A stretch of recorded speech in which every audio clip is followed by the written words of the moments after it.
Cook and ഡിലൈറ്റ്സിൻ്റെ എല്ലാ വ്യൂവേഴ്സിനും നമ്മുടെ ഈ പുതിയ വീഡിയോയിലേക്ക് സ്വാഗതം.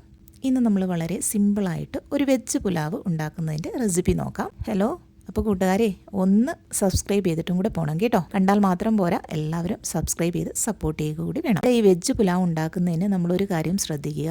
ഇത് ഉണ്ടാക്കുന്നതിന് മുൻപ് തന്നെ നമുക്ക് ആവശ്യമായിട്ടുള്ള സാധനങ്ങൾ പ്രിപ്പയർ ചെയ്ത് അടുത്ത് വെക്കുകയാണെങ്കിൽ വേഗത്തിൽ നമുക്ക് ഇത് ഉണ്ടാക്കിയെടുക്കാനായിട്ട് പറ്റും. അപ്പോൾ ഇവിടെ ഞാനൊരു പാത്രം അടുപ്പിൽ വെച്ച് കൊടുത്തതിന് ശേഷം അത് ചൂടായപ്പോൾ അതിനകത്തേക്ക് ഒരു അല്പം നെയ്യ് ഒഴിച്ചു കൊടുത്തു. അതൊന്ന് ചൂടായപ്പോൾ അതിനകത്തേക്ക് ഒരു 6 ചുവന്ന മുളക് ഇട്ടുകൊടുത്തൊന്ന് മൂപ്പിച്ചെടുത്തു. അതിനകത്തേക്ക് ഒരു സവാള വളരെ കനം കുറച്ച് നീളത്തിൽ അരിഞ്ഞ് ഒരല്പം സോൾട്ട് കൂടി ചേർത്ത് 1 മിനിറ്റിൽ താഴെ ഒന്ന് ഇളക്കി കൊടുക്കുക. അതിനുശേഷം അതിനകത്തേക്ക് നമുക്കൊരല്പം ചില്ലി ഫ്ലേക്സ് കൂടി ആഡ് ചെയ്ത് ഇളക്കാം. ഇനി ഇതിനകത്തേക്ക് നമ്മൾ കുറച്ച് വെജിറ്റബിൾസ് ആണ് ആഡ് ചെയ്യാൻ പോകുന്നത്. നിങ്ങൾക്ക് ഇഷ്ടമുള്ള വെജിറ്റബിൾസ് നിങ്ങളുടെ ചോയ്സ് അനുസരിച്ച് യൂസ് ചെയ്യാവുന്നതാണ്. ഞാനിവിടെ പൊട്ടറ്റോ ഉപയോഗിച്ചിട്ടില്ല. പൊട്ടറ്റോയ്ക്ക് പകരം കുറച്ച് ബട്ടൺ മഷ്റൂം 2ആയി കീറി എടുത്ത് അതിനകത്തേക്ക് ആഡ് ചെയ്തു 1 മിനിറ്റിൽ താഴെ ഒന്ന് ഇളക്കി കൊടുക്കുന്നുണ്ട്. അതിനുശേഷം ഇതിനകത്തേക്ക് കുറച്ച് ഗ്രീൻ പീസ് ഇട്ട് കൊടുത്തിട്ടുണ്ട്. നിങ്ങൾ നമ്മുടെ നാട്ടിൽ കിട്ടുന്ന കട്ടിയുള്ള ഗ്രീൻ പീസാണ് ഉപയോഗിക്കുന്നതെങ്കിൽ അത് വെള്ളത്തിലിട്ട് കുതിർത്ത് നന്നായി ഇടാനായിട്ട് ശ്രദ്ധിക്കുക. ഇവിടെ ഞാൻ ഫ്രോസൺ ഗ്രീൻ പീസാണ് എടുത്തിട്ടുള്ളത്. അതും ഒരല്പസമയം നമുക്കതൊന്ന് ഇളക്കി കൊടുത്തതിന് ശേഷം അരിഞ്ഞു വെച്ചിട്ടുള്ള എല്ലാ വെജിറ്റബിൾസും 1 by 1 ആയിട്ട് ഇതിനകത്തേക്ക് ആഡ് ചെയ്ത് കൊടുക്കാം. ഒരു ക്യാരറ്റ് കനം കുറച്ച് നീളത്തിൽ അരിഞ്ഞത് എടുത്തിട്ടുണ്ട്. ഒരു 1/4 ഭാഗം കോളിഫ്ലവർ കനം കുറച്ച് അരിഞ്ഞെടുത്തിട്ടുണ്ട്. ഒരു അല്പം ബ്രക്കോളി കനം കുറച്ച് അരിഞ്ഞെടുത്ത് നമ്മൾ ഉപയോഗിച്ചിട്ടുണ്ട്. അതുപോലെ ഒരു റെഡ് ബെൽ പെപ്പർ കനം കുറച്ച് അരിഞ്ഞെടുത്ത് ഇതിനകത്തേക്ക് ഇട്ട് കൊടുത്തിട്ടുണ്ട്. അതോടൊപ്പം തന്നെ ഒരു 3 ബീൻസും കനം കുറച്ച് ഇട്ട് കൊടുത്തു.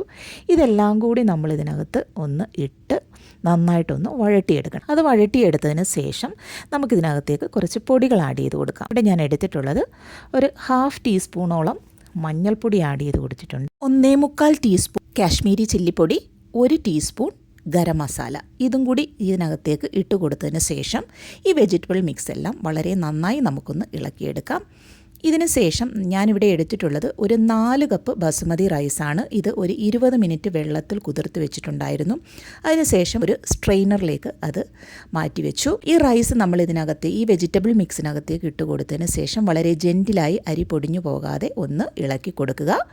അതിനുശേഷം നിങ്ങൾക്ക് ഇഷ്ടമാണെങ്കിൽ കുറച്ച് മല്ലിയിലയോ പുതിനയിലയോ ഇതിനകത്തേക്ക് അരിഞ്ഞിട്ട് കൊടുക്കുക. ഈ റൈസ് വേകാൻ ആവശ്യമായിട്ടുള്ള വെള്ളം നമ്മൾക്ക് ഒഴിച്ചു കൊടുക്കണം. എപ്പോഴും റൈസ് എടുക്കുന്ന കപ്പിന് തന്നെ വെള്ളം എടുക്കാൻ ശ്രദ്ധിക്കുക.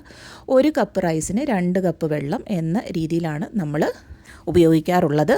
എന്നാൽ ഞാനിവിടെ എടുത്തിട്ടുള്ള റൈസിന് അധികം വേവ് ഉള്ളതല്ലാത്തത് കൊണ്ട് 1 കപ്പിന് 1.5 കപ്പ് വെള്ളം എന്ന അനുപാതത്തിലാണ് എടുത്തിട്ടുള്ളത്. ഇനി ഈ വെള്ളത്തിനകത്തേക്ക് നമുക്ക് ഒരു അരമുറി നാരങ്ങയുടെ ജ്യൂസ് പിഴിഞ്ഞൊഴിച്ചു കൊടുക്കാം.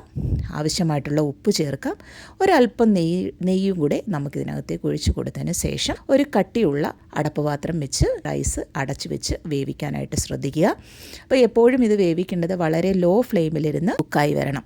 എങ്കിൽ മാത്രമേ ഈ അരി ഒന്ന് വെന്ത് പൊങ്ങി വരത്തുള്ളൂ. എനിക്ക് ഈ റൈസ് കുക്ക് ചെയ്ത് കിട്ടാനായിട്ട് ഏകദേശം ഒരു 25 മിനിറ്റ്സോളം എടുത്തിട്ടുണ്ടായിരുന്നു. ഇത് വളരെ ലോ ഫ്ലെയിമിലിരുന്ന് വെന്ത് വന്നിട്ടുള്ളതാണ്. വളരെ കറക്റ്റായിട്ട് ഒട്ടിപ്പിടിക്കാതെ വളരെ നല്ല രീതിയിൽ ഈ റൈസ് വെന്ത് വന്നിട്ടുണ്ട്. അപ്പം നിങ്ങളുടെ റൈസിൻ്റെ വേവ് അനുസരിച്ച് നിങ്ങളത് നോക്കുക, ഇടയ്ക്ക് തുറന്ന് നോക്കുക. അപ്പം വേവ് കൂടുതൽ ഇനിയും ആവശ്യമായിട്ടുണ്ടെങ്കിൽ ലോ ഹീറ്റിൽ തന്നെ വെച്ചതിന് ശേഷം അല്പസമയം കൂടെ അടച്ച് അടുപ്പിൽ വെക്കുകയോ അല്ലെങ്കിൽ ചൂടുവെള്ളം ഒരല്പം കൂടി ഒഴിച്ചു കൊടുത്തതിന് ശേഷം വേവ് അനുസരിച്ച് അത് വേവിച്ചെടുക്കാനായിട്ട് ശ്രദ്ധിക്കുക.